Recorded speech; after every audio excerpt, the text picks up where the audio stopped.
When there are two boys in the family, the younger one tends to become the older one's opposite. His older brother would take things at face value and usually accept them without much explanation. But not him.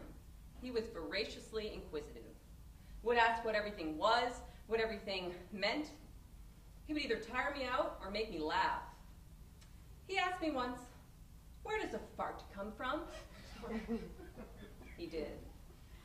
Or, "Why is Bugs Bunny wearing a dress?" Or, "Why is there so much silence in our house?" I don't know how I got out of that one. One time, we were watching this movie, Mildred Pierce. It's about a woman who will do anything, anything to win her ungrateful daughter's love. Bad child, really. Awful. Slaps her own mother. And I think it was at that slap. He said, "Mom, why do most families fail? Is it because all of the lying? All the things they keep from one another just so they'll get along?" I remember how I answered that one. I said, "Honey, I don't know what happens in most families." And we just watched the movie. I don't think we said anything else. "And the truth shall set you free" was not sewn into a sampler for the living room wall with birds, vines, and grapes. So I rationalized. It seemed to me that I might find truth in a relationship that's based on love and trust. But to find that, one had to brave the dating game.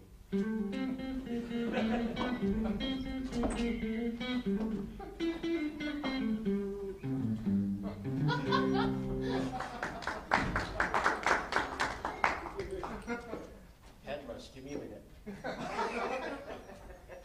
Anyway, I did gain one piece of useful information from analysis. The search for something like happiness, if not truth, is rooted in repetition, a need for the familiar. We like what we somehow know. The average man I dated echoed, "Dad," and what was missing at home. Bachelor number 1. Hi. Hi, nice to meet you. We'll see. Okay. I have this thing about truth. How do you feel about being open and honest? Open and honest, okay. You got it. Nice. Basically, I will take your heart, remove it, and feed it to my dog. Well, that's certainly honest. And you'll certainly be open. Oh, okay. Bachelor number 2. Same question. Same question. That's a tough one. Well, yes, it can be, but bachelor number 1 managed. I would like nothing more than to be open and honest. But you can't be. I would like nothing more. Then perhaps try it? If I were in a position to do so, I would like nothing more. Vague, intriguing, when it shouldn't be. Okay, bachelor number 3. You're wonderful. Why, thank you. Nothing vague there, is there? Well, not yet, but my question is... Oh, questions. There's time for that later. But isn't that why we're here? Dive. Don't you want to live? Well, I want to live, yes. This is how it works. You explore the surface.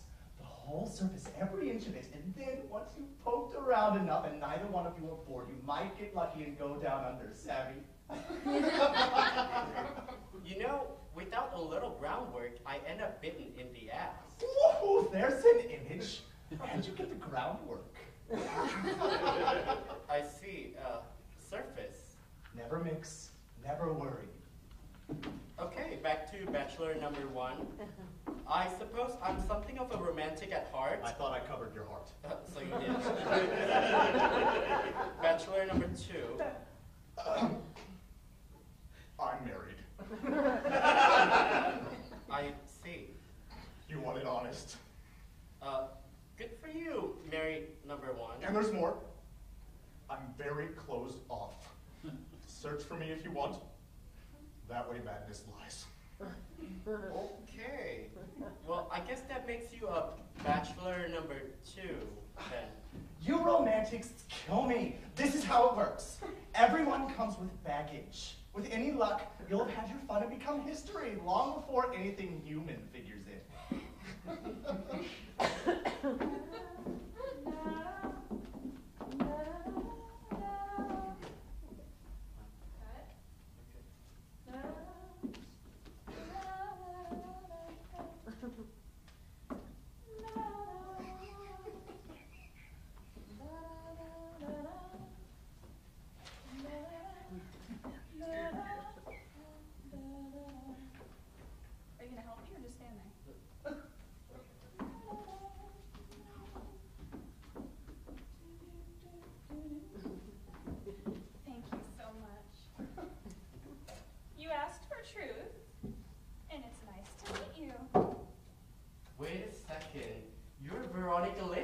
You? Oh, I look like her.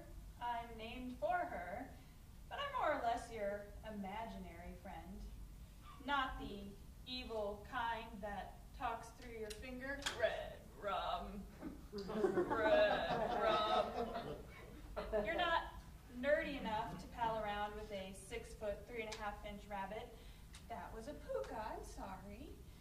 And don't worry, I don't suddenly turn all Tyler Durden on you either. I did consider large scale, but this being shoestring theater, we just didn't have the budget. And besides, the first rule in Imaginary Friends is you do not talk about imaginary friends. I'm more your style anyway, you know, removed, mysterious, lazy-voiced blonde bombshell at heart. Huh? That's what I am? Oh. You may have a different image of yourself. People often do, though it's not always accurate. My last client saw himself as benevolent, which he was. It helped offset his unhealthy need to be treated like a god and adored by his neighbors. That sounded like Dad. It was Dad. You are much like him. No, I'm not. I wasn't much help to him, I'm afraid, though truth does sometimes simmer and explode. We live in hope after all, and I hope you'll bring quicker results, because I'm not all that fond of you either. What did I do? I'm just an average, normal gay man.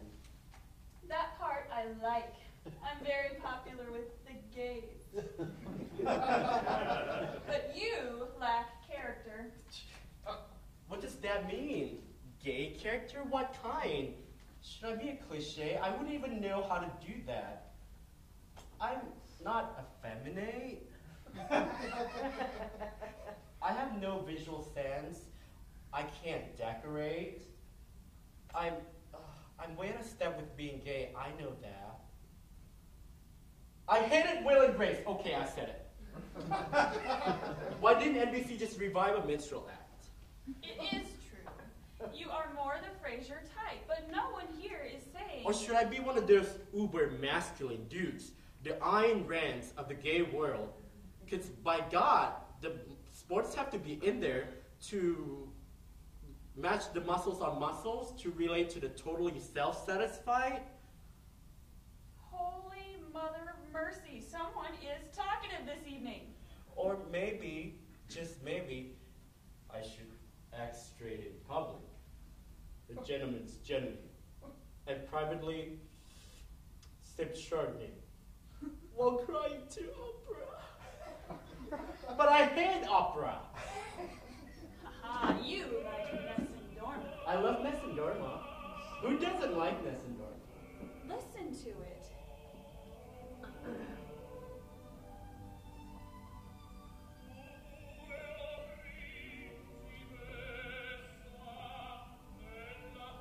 The most beautiful piece of music ever. It has a haunting quality. It's a cry of the heart. An elevator the soul to the souls on earth. I'm not even talking about the words. The music alone represents truth, doesn't it? It's there in the notes he sings, that depth of feeling that only truth can bring. Pure, honest truth. Is truth ever messy if we think about it? I suppose it can be if we're talking about thoughtless candor. If we walk up to somebody and say, oh, whoo, you should bathe once a year.